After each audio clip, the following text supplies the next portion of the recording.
Bismillahirrahmanirrahim. Assalamualaikum teman-teman. Nah, pada video kali ini saya akan membahas tentang teori kritik resepsi sastra. Teori ini menjadi sangat penting dalam studi sastra karena menekankan bagaimana pembaca memberikan respon terhadap karya sastra dan bagaimana makna karya dibentuk oleh interpretasi pembaca. Yuk kita mulai pembahasannya. Nah, apa itu teori kritik resepsi sastra? Nah, teori kritik resepsi sastra ini berfokus pada tanggapan pembaca. Jadi, dia tidak hanya melihat maksud dari pengarang atau teks itu sendiri, akan tetapi teori ini menyoroti peran aktif pembaca dalam membentuk makna dari suatu karya sastra.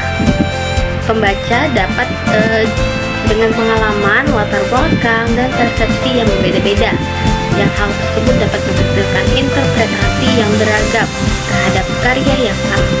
Teori ini juga memperhatikan bagaimana makna dari suatu karya bisa berubah seiring waktu dan dalam konteks budaya yang berbeda pula. Kemudian ada konsep sinkronis dan diakronis dalam kritik resepsi sastra ini.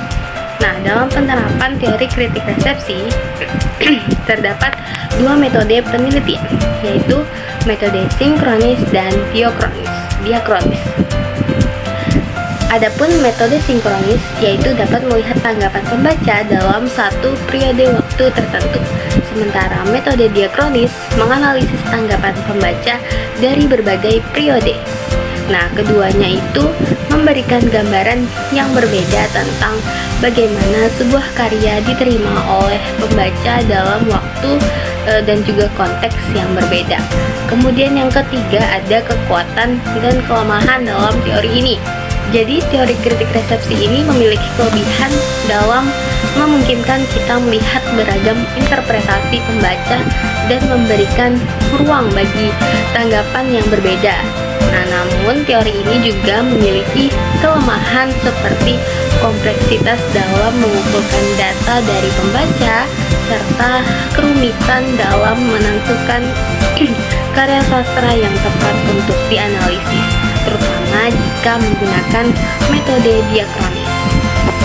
Kemudian, yang keempat ini ada tokoh-tokoh kunci dalam teori ini. Nah, beberapa tokoh hangat yang berpengaruh dalam teori kritik resepsi sastra ini antara lain adalah Hans Robert Jauss dan Wolfgang Iser. Nah, kalau Jauss itu menekankan pentingnya peran pembaca dalam membentuk makna sebuah teks dan memperkenalkan konsep. Sedangkan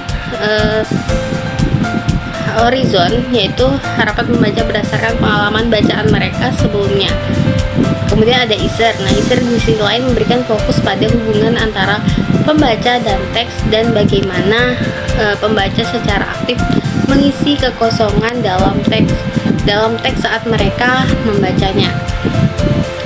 Nah, jadi dapat kita simpulkan bahwasanya teori kritik resepsi sastra ini dapat memberikan perspektif yang segar dalam kajian sastra.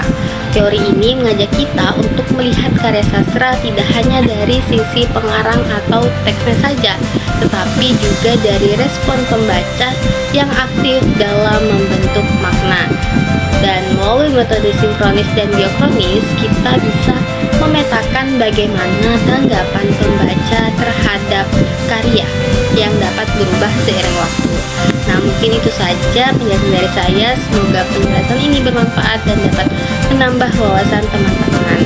Terima kasih sudah menonton video saya. Jangan lupa like, komen, dan subscribe untuk mendapatkan video-video menarik lainnya. Wassalamualaikum warahmatullahi wabarakatuh.